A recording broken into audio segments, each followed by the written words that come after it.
child and adolescent psychiatrist at UCLA, and a psychedelic researcher. Has done a lot of projects over the years with... Hey, hi Charlie. Has done a lot of projects over the years in a lot of different sites. Is on the board of directors and founder member of the HEFTA research group, which is carrying out a lot of really exciting research, quite creative and unusual research with psychedelics on a broad range of different mental health problems, but also looking at psychedelics for personal growth and development and addictions.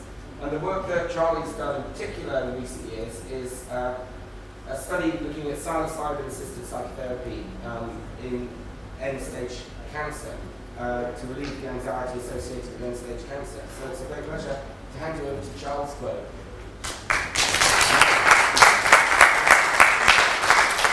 Yeah. Hello, everybody. I'm happy to join you in, I guess, the closing moments of the conference.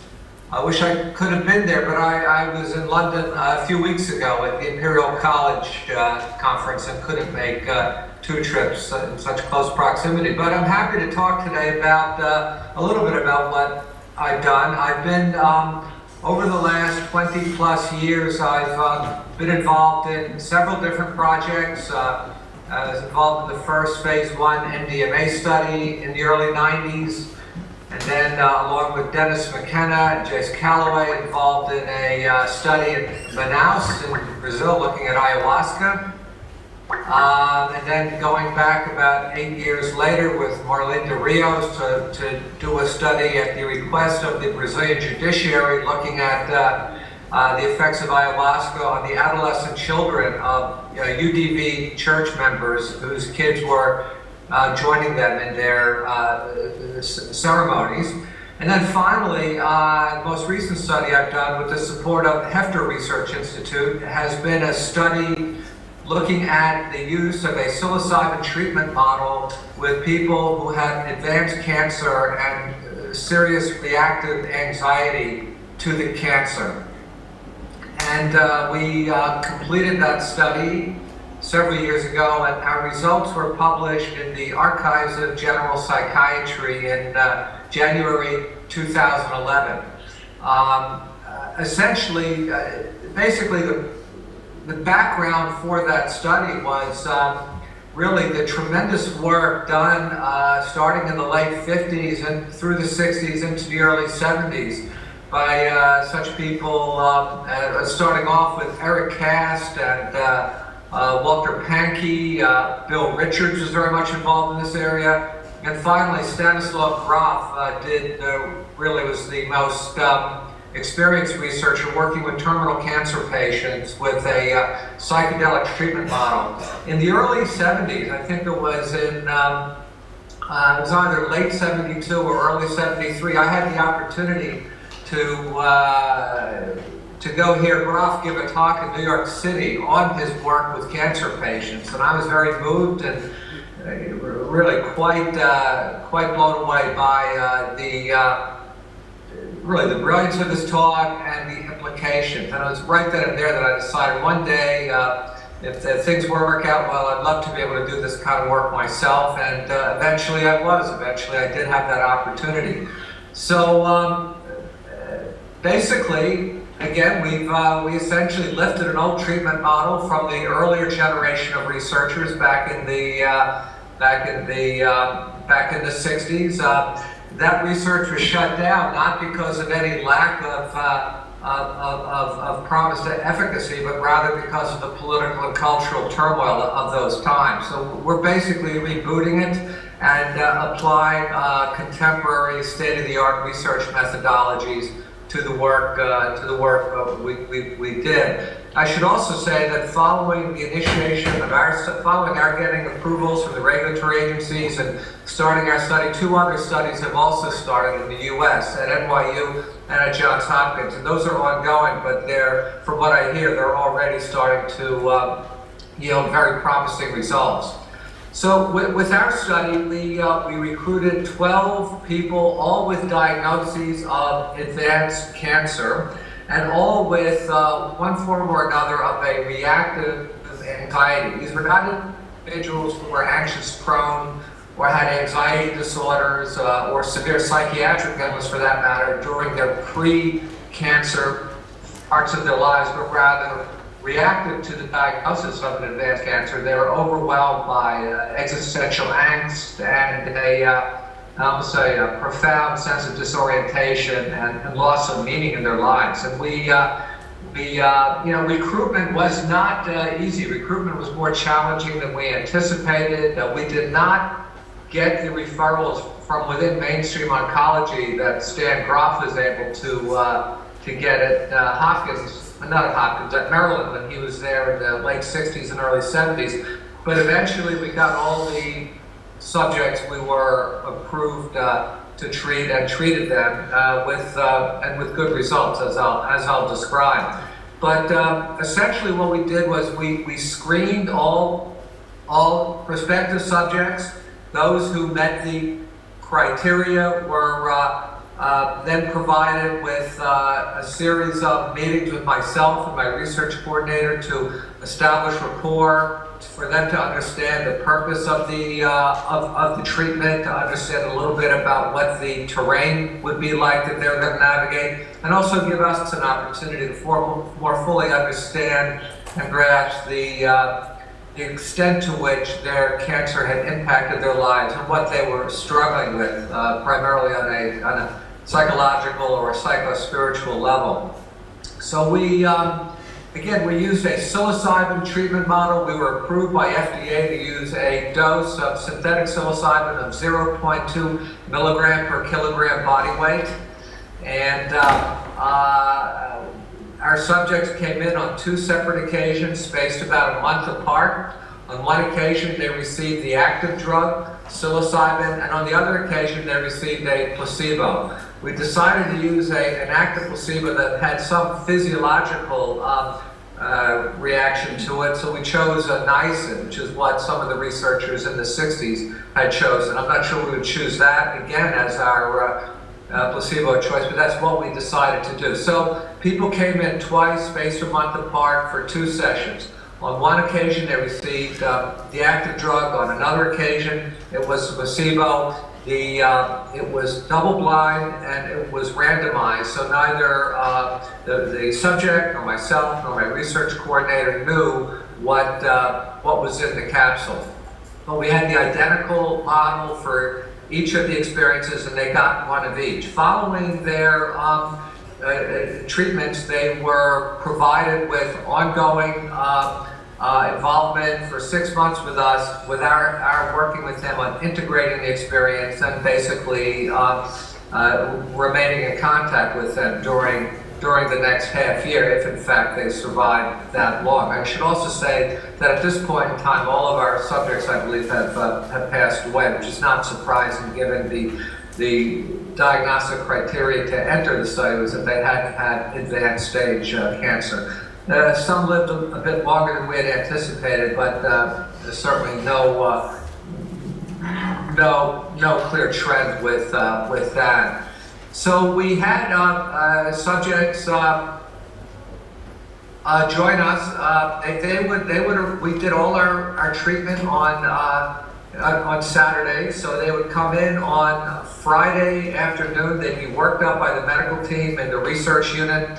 And I would go over with my coordinator. We'd fix the room up, have some discussion with them, and then we'd leave them during the night. We'd return early in the morning and again revisit with the subject, review with them what the purpose of the study was, review with them what their intention was. We always ask subjects to bring with them meaningful objects from their home or from their past, so they often brought pictures or family mementos of one sort or another that had some meaning to them. We also fixed the room up with wall hangings and kind of cocooned them in, brought in fresh flowers, and we made it for a hospital research unit room. We made it a fairly comfortable environment.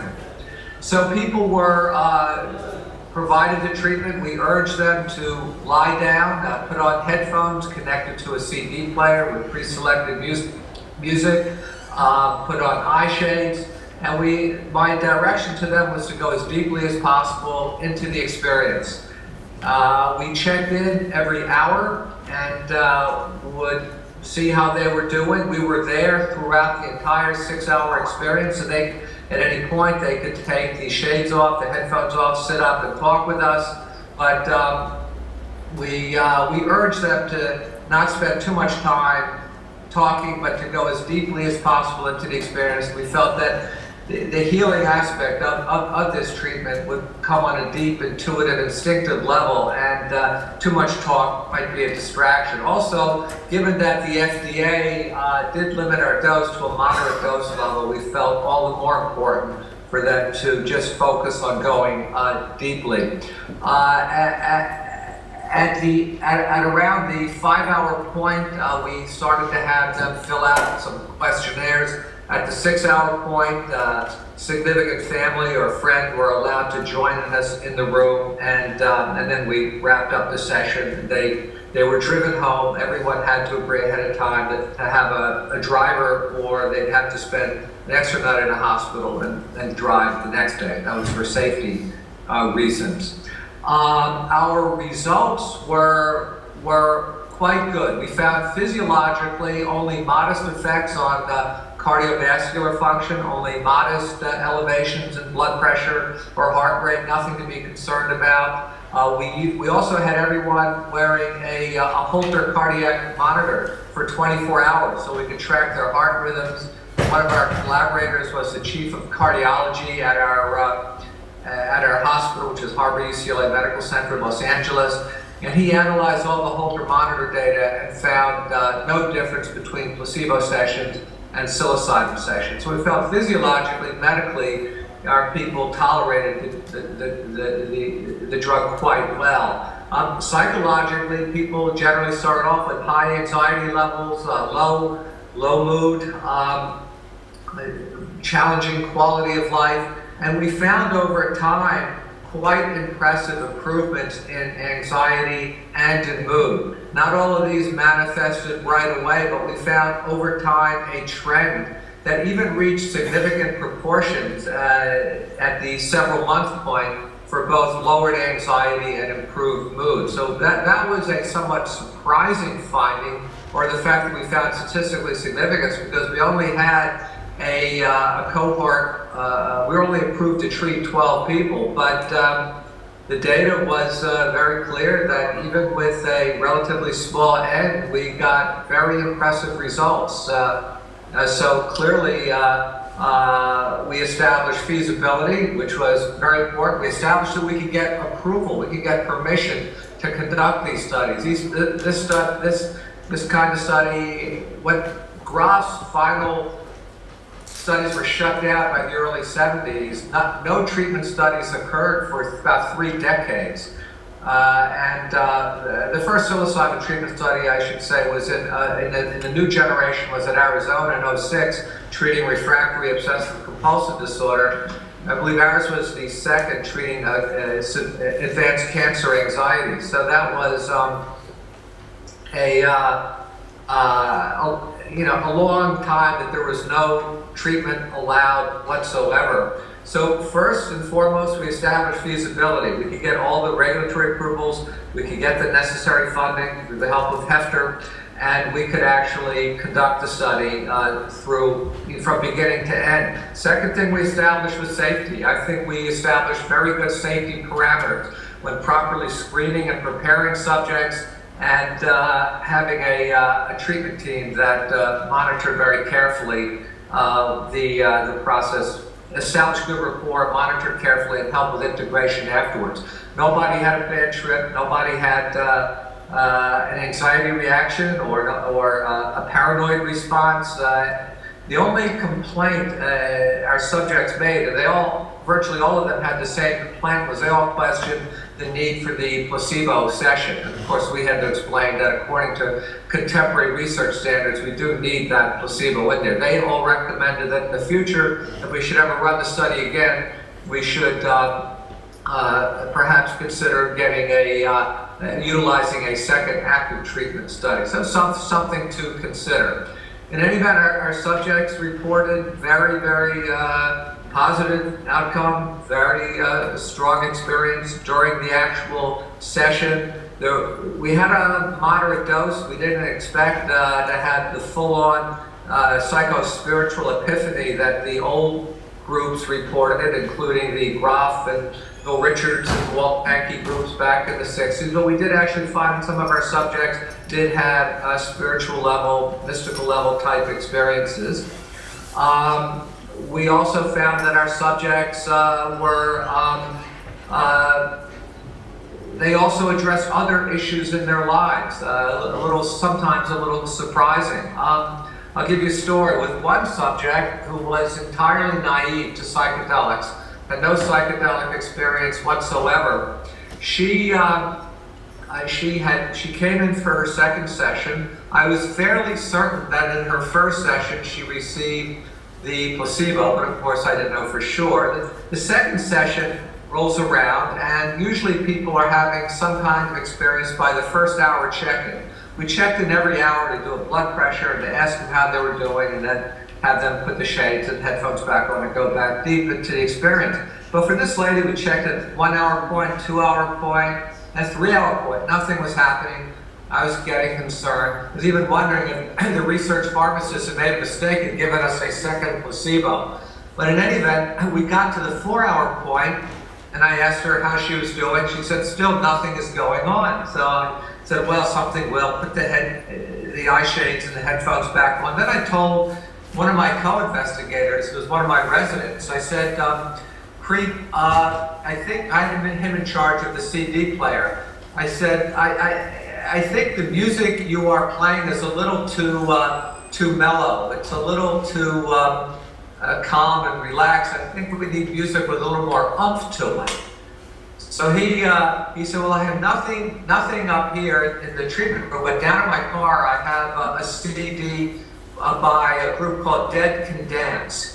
And I thought, oh, that's perfect. But it's very dissonant and kind of intense and driving. So he raced outside to get his CD, came back in, popped it in the CD player, and within a couple of minutes the floodgates had opened and the tears started to stream down. And for the next hour, our subject just sobbed and sobbed. So we had obviously broken through. And my motto was not to interrupt, just to let her go into her process. But in my mind, I was wondering, I was actually assuming that she was getting in touch with her limited life expectancy and the sense of loss she had around that.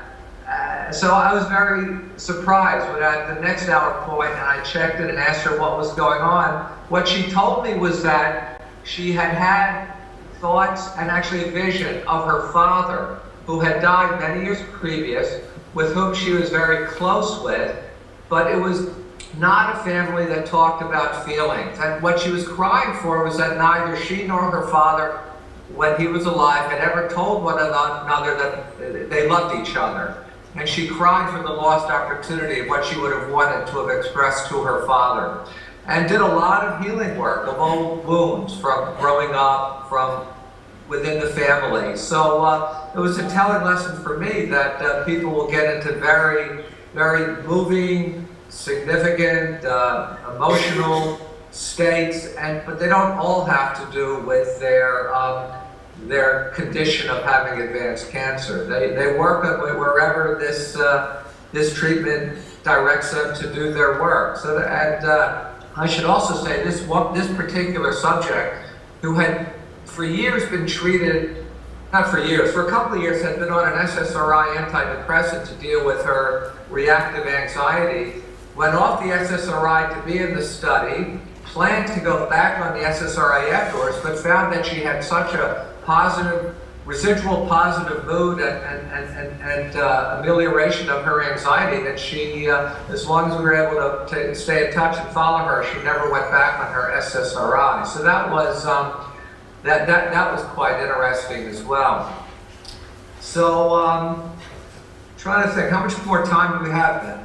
Well, we've got Georgia in 15 minutes, and we've lost okay. So really, if people have got a lot of questions, we can keep going with you for the next 15 minutes, if that's okay with everyone. Yeah, I'm happy to take questions on this study, on other studies we've done, or I could just keep going on. Keep going on. Keep going on, someone shouted. There's actually probably more people here than you can see, because there's people outside the camera shop. I don't know if people... It's just not you and the guy next to you, right? Okay. Does anyone have a question for Charles? Or should we just carry on? Carry on, sorry. Carry on, okay. Well, let's see. Look, we found this experience for people in an overwhelming situation. They were diagnosed with advanced cancer. The treatments were, by and large, not effective given the state they had to be in to enter the study. They were riven with states of hopelessness, helplessness, overwhelming anxiety, depression, lower quality of life, alienation from family. And following the treatment with us, it was quite remarkable in many of these cases, the degree to which their moods brightened in a sustained way, not just that day or the next day, but in days to follow, weeks to follow, even months to follow. We found strong indication both from our formal quantitative measures as well as just qualitatively talking with them face to face or in person, that they seem to have carried something very valuable with them. And it really impacted their day-to-day lives, it impacted their relationship with their family. There was a lot of healing going on within families, and they also often became, to some degree, more active in their lives. We had one woman who had become a virtual shut-in, was so overwhelmed with her condition and was just assuming that it was just limited time. She loved opera, loved the concert. She and her husband started to fly on weekends up to the Bay Area to go to the San Francisco Opera, to go to concerts, which had been their old practice. And she re-engaged that. She re-engaged old friends that she had cut herself off from, too overwhelmed to deal with her old normative life. So in the end, her health finally gave in and she passed on. But in the remaining time, it was quite impressive to see the profound improvement in her quality of life. So we saw a number of examples of that, which really led us to believe that this should be a treatment model that really deserves more research. I was very gratified that Roland Griffiths at Hopkins and Steve Ross at NYU organized their own research teams to do very similar studies. Delighted. There's another group at Wisconsin that's also putting together a treatment team. We hope when the Hopkins and NYU studies are completed to pull all of our data and go in for a multi-site study grant.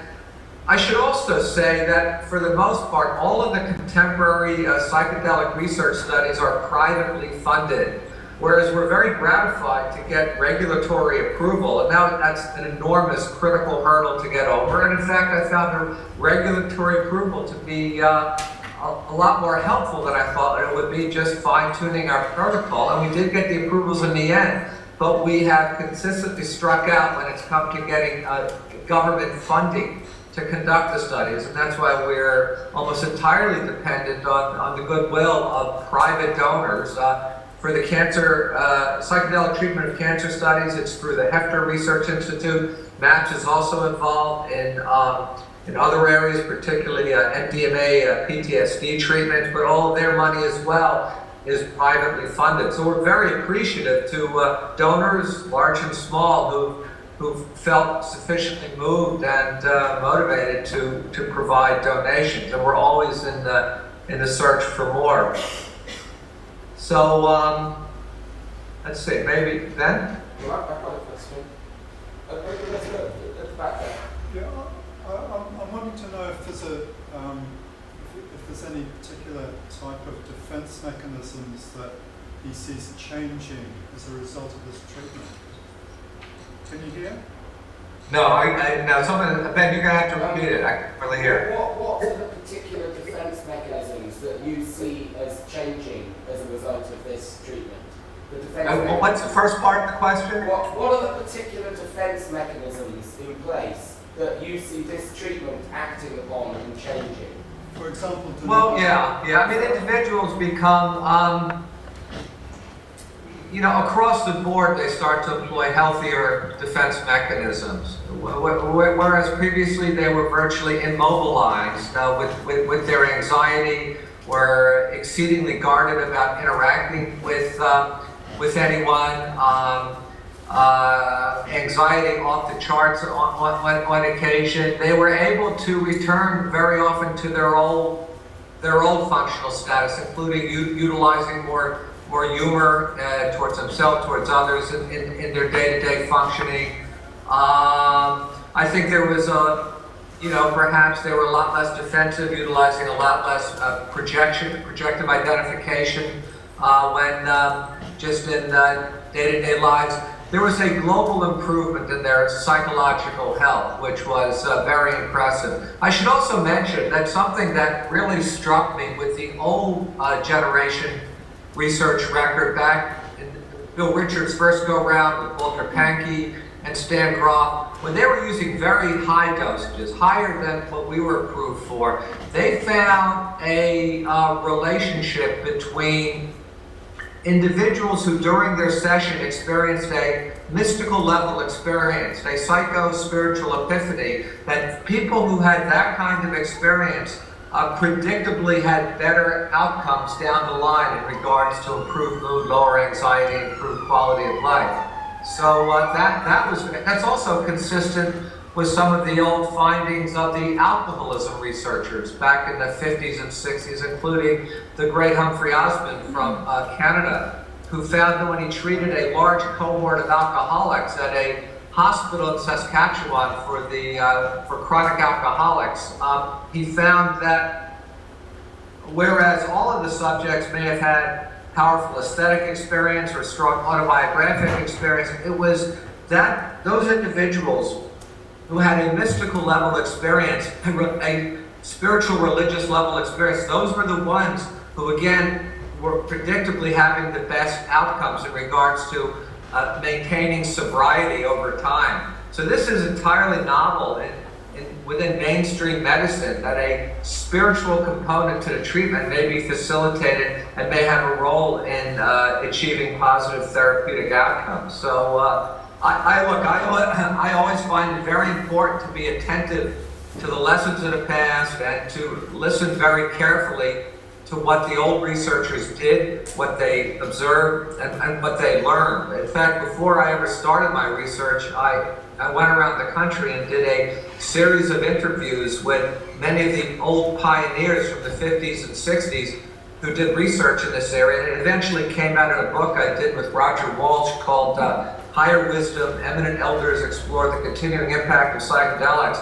And for me, talking with these back then I called them elders. Since I'm now getting to be the age they were then, I don't think they're so old now looking back. But the more experienced members of the research community, I learned quite a bit and learned from them some valuable lessons, which we've tried to employ. The whole model we use of having people lie comfortably down with listening to music, with eye shades on, being minimally intrusive. This is the old Stan Grof model that he used at Spring Grove when he was at the University of Maryland. So we do use more state-of-the-art evaluation measures, but in terms of the core structure of the treatment, it's very, very similar to what Grof and his colleagues do. Yeah, I think your research is great. I was just wondering if there's anything you're doing to try and publicize the potential of this in the mainstream media at all, because recently I found that with a friend of mine in the same situation, she was willing to accept from my explanation that it could potentially help her, but because of the fear she had ingrained in her from her Vogue media and things that were going to school against psychedelics, she was so afraid that she was so sure it was a bad experience that she didn't want to do it. And I feel like if it was publicized more in the mainstream media as a positive thing, more people would be open to it. Is that something that you're considering doing? Ben, it's coming in very the sound is fragmented. You're going to have to rephrase it.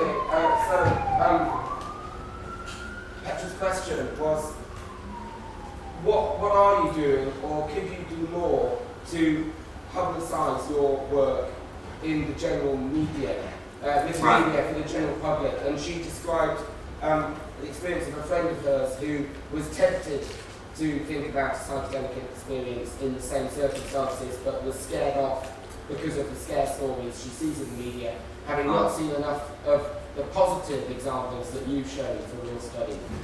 Right.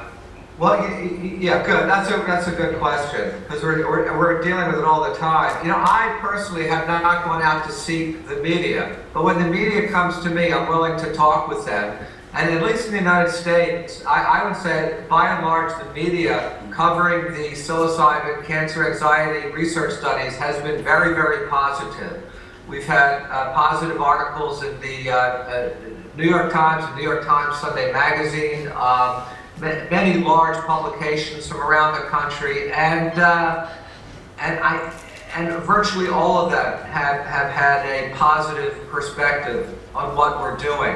This was different years ago when I was doing MDMA research, which is a far more controversial and sensationalized issue. There, you know, the media reportage often was very sensationalist, but in part because they were fed sensationalist information because of the, I think, the large degree of recreational use, and also the whole controversy of neurotoxicity, which curiously has faded away ever since it was revealed that a highly publicized study published in the journal Science that alleged that MDMA that they had given monkey research subjects caused not only serotonergic changes but damage to the dopamine system as well, therefore predicting that people who use MDMA would develop Parkinson's later in life. A year later, in a back page, and received no newspaper coverage, but that study was retracted because they admitted to that it was not MDMA they injected the monkeys with, but rather methamphetamine. So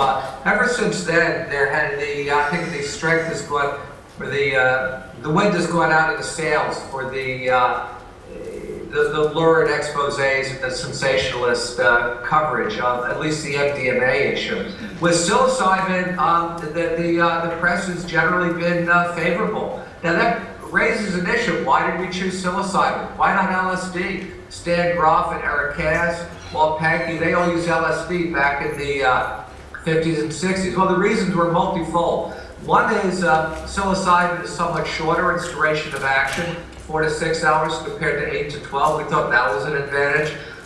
It's somewhat milder, more visual, less likely to cause anxiety or paranoia, and more easier to guide people through. But then perhaps the most important reason why we chose psilocybin over LSD, which is psilocybin does not carry the cultural and political baggage that LSD does. Coming out of the 60s, people hear of LSD, they have a knee-jerk, reflexive reaction thinking, oh, Timothy Leary, the counterculture, we don't want to go through that again, and they don't give it an objective